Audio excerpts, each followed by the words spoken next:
ketika biayanya sudah sangat tinggi, yang terjadi orang mencari uang. Makanya orang bilang 5 tahun pemilihan, yang terjadi apa? 2 tahun balik modal, 1 tahun bekerja, 2 tahun lagi siap-siap untuk periode kedua.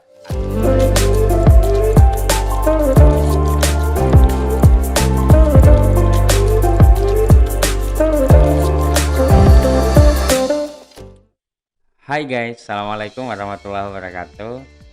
Kali ini kita ketemu lagi di Opini Pimen.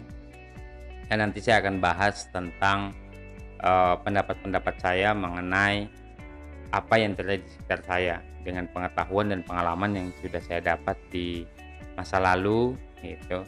Dan juga mungkin peristiwa-peristiwa di masa lalu yang saya pernah dapat juga, yang saya akan coba bahas dalam sudut pandang saya. Dan murni ini sebagai sudut pandang saya. Kalau ada yang udah pernah bahas juga nggak apa-apa juga sih, ini dalam sudut pandang saya gitu. Kalau ada yang berseberangan, mari diskusi santai aja gitu.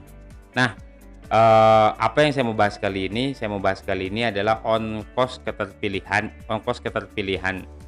anggota legislatif atau atau kepala daerah tingkatnya, misalnya kabupaten kota atau provinsi, yang itu melahirkan kepala-kepala daerah atau anggota legislatif yang korup. Jadi kalau dipersimpel, apakah demokrasi dalam pemilihan kepala daerah demokrasi itu yang melahirkan korupsi? Kita akan jawab dia ya atau tidak. Kita lihat kan setiap tahun tuh ada pilkada serentak ya kalau di Indonesia, puluhan bahkan ratusan tuh satu tahun. Terus ada setiap 5 tahun sekali ada legislatif, orang bertarung dengan kemungkinannya luar biasa kecil gitu, kemungkinan terpilihnya luar biasa kecil karena saingannya sangat banyak. Makanya nggak salah banyak orang yang akhirnya berpindah tempat ke rumah sakit jiwa. Dari sini menurut saya kita membahas sebuah isu di mana ternyata salah satu yang menyebabkan korupsi sangat tinggi di Indonesia adalah tadi mahalnya biaya untuk menjadi seorang legislatif atau misalnya menjadi kepala daerah. Banyak kasus terjadi di Indonesia kan, ketika terpilih kena ciduk, beberapa tahun kena ciduk. Karena menurut saya ketika mereka terpilih, pada fase mereka terpilih ini, sebelumnya mereka menggunakan hal-hal yang menurut saya ini jadi biangnya mereka melakukan korupsi. Jadi korupsi, terpilih, kampanye, dan kemudian kaderisasi partai. Kita punya 4 tuh. Ini korupsi ujungnya. Lalu yang kedua adalah terpilih di sini, lalu di sini ada kampanye, dan yang sebelumnya adalah bagaimana kaderisasi partai. Yang pertama dari sini ini urutan nih kalau menurut saya. Kenapa orang korupsi? Karena biaya pemilihannya yang tinggi. Banyak yang bilang 10 miliar untuk level kabupaten kota, bupati misalnya. Padahal gaji bupati berapa? Itu kalau setahu saya plus tunjangan tuh di range-nya di 60 jutaan. Dikali misalnya 1 tahun berarti cuma sekitar 720 juta. 720 juta kali 5 tahun ya sekitar 3,5 miliar, biayanya 10 miliar lah. Lantas ini gimana gitu. Nah, ini yang menurut saya menjadi pangkal dari korupsi itu sendiri. Jadi ketika biayanya sudah sangat tinggi, yang terjadi orang mencari uang. Makanya orang bilang 5 tahun pemilihan, yang terjadi apa? 2 tahun balik modal, 1 tahun bekerja, 2 tahun lagi siap-siap untuk periode kedua, atau mencari anaknya, bahkan istrinya, rekan kerjanya satu partainya yang kemudian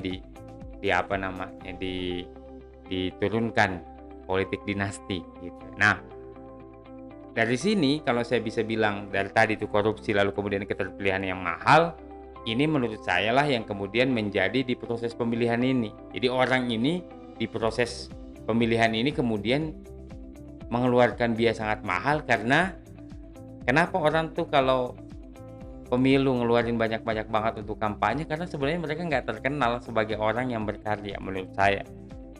Jadi coba bayangkan kalau misalnya ada orang yang kita sudah kenal karyanya, nggak usah terkenal karyanya, terkenal orangnya gitu dari masyarakat gitu, kayaknya nggak usah dikampanyein sebanyak itu gitu, atau bahkan pencitraan aja gitu, itu orang juga bakal milih gitu. Tapi yang terjadi kan orang habisin uang banyak untuk kemudian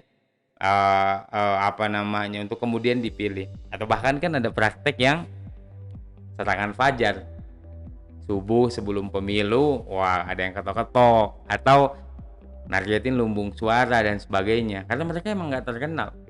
Atau bahkan banyak kasus kan ketika ada orang, kadang-kadang ada artis, kadang-kadang yang kita nggak tahu bahkan kalau dia ternyata dari daerah situlah atau semisal itulah, dan dia ternyata caleg dan terpilih di situ gitu. Ini menurut saya menjadi pertanyaan gitu. Ternyata dari sinilah kita bisa bilang bahwa mahalnya ongkos demokrasi itu karena orang tuh nggak dikenal karyanya atau bahkan memang nggak berkarya. Yang saya bilang ujungnya karena mesin partai yang nggak berjalan. Bayangkan kalau mesin partai berjalan, kan dia punya DPP di Jakarta Pusat, wilayah di provinsi, lalu DPD di kabupaten kota, DPC di kecamatan, lalu ada ranting di kelurahan.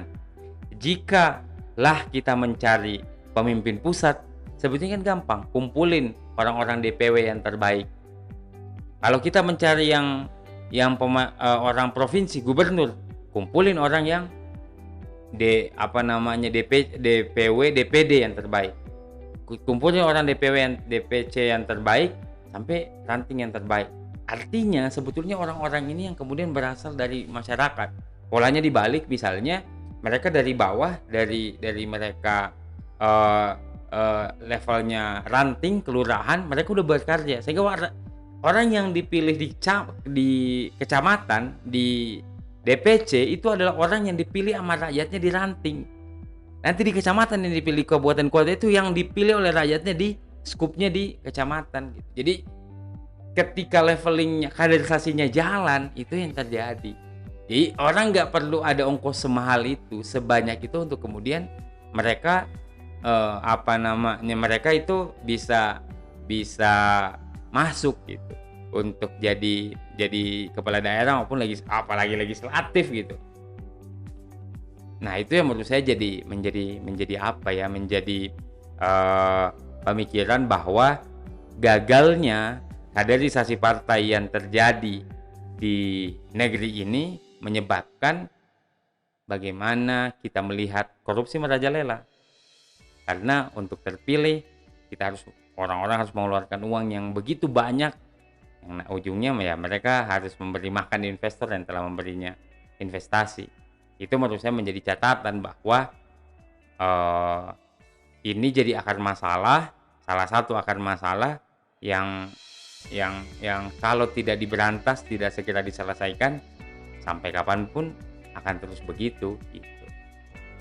Terlepas dari bagaimana nanti konsep ini sistem dan sebagainya, tapi bagi saya alamiahnya begitu. Ketika orang yang terpilih di satu level yang lebih tinggi, harusnya kalau dia sudah berkarya dikenal di sini, jadi dia nggak usah promosiin diri, nggak usah kampanye di sini sebetulnya.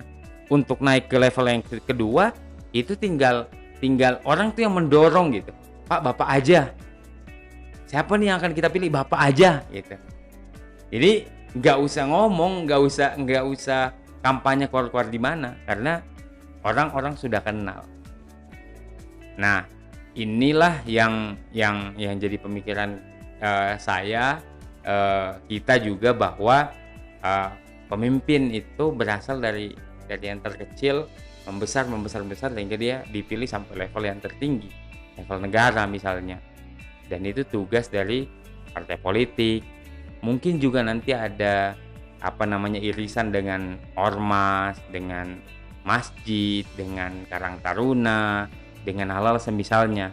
Yang mereka ini ya memang orang-orang yang dikenal di apa namanya, di daerah, di bawah, lalu dibawa ke atas. Sehingga minimalisir tadi gitu. Nggak usah kampanye sebanyak itu kali gitu. Jadi nggak usah nanti mikirin balik modal, nggak usah mikirin bisnis gitu. Betul-betul berkuasa gitu. Yang terjadi kan sekarang, itu salah satu yang terjadi fakta paling banyak kan apa? Orang bilang partai ini punya ideologi, mana ada itu, ada yang baru pindah dari sini jelas-jelasan tiba-tiba pindah yang jauh gitu. Ini kan sebetulnya bukan basis ideologi tapi basis mau dipilih, basisnya mau kepentingan jabatan aja gitu. Menurut saya dalam pandangan saya kayak gitu. Ini menjadi penyemangat juga nih bagi anak-anak muda bahwa integritas secara politik, secara sosial itu dimulai dari lingkungan paling kecil. Jangan sampai terlalu jauh mau kemana-mana tapi ternyata lingkungan paling kecil juga bahkan orang nggak saling kenal gitu. Dalam ini bisa diterapin dalam berbagai lini aspek kehidupan gitu, bahkan kehidupan spiritual gitu. Kalau orang mau angkat DKM, ya yang sering datang ke masjid lah gitu, yang sering subuh berjamaah, itu kayaknya hitungan paling ini tuh, misalnya kalau di masjid gitu. Kalau yang di kantor juga sama, yang aktif, yang menjadi PJ di organisasi juga sama kan, levelnya paling kecil. Dan itu kalau dibawa ke negara, itu akan terpilih pemimpin-pemimpin yang diinginkan, bukan yang menginginkan jabatan. Yang ditunjuk bukan menunjukkan dirinya untuk dipilih. Itu saja tema kita kali ini. Jangan lupa like, comment, and subscribe. Kalau ada komentar dan tanggapannya juga boleh ditulis di kolom komentar. Terima kasih sudah menonton video singkat ini. Assalamualaikum warahmatullahi wabarakatuh.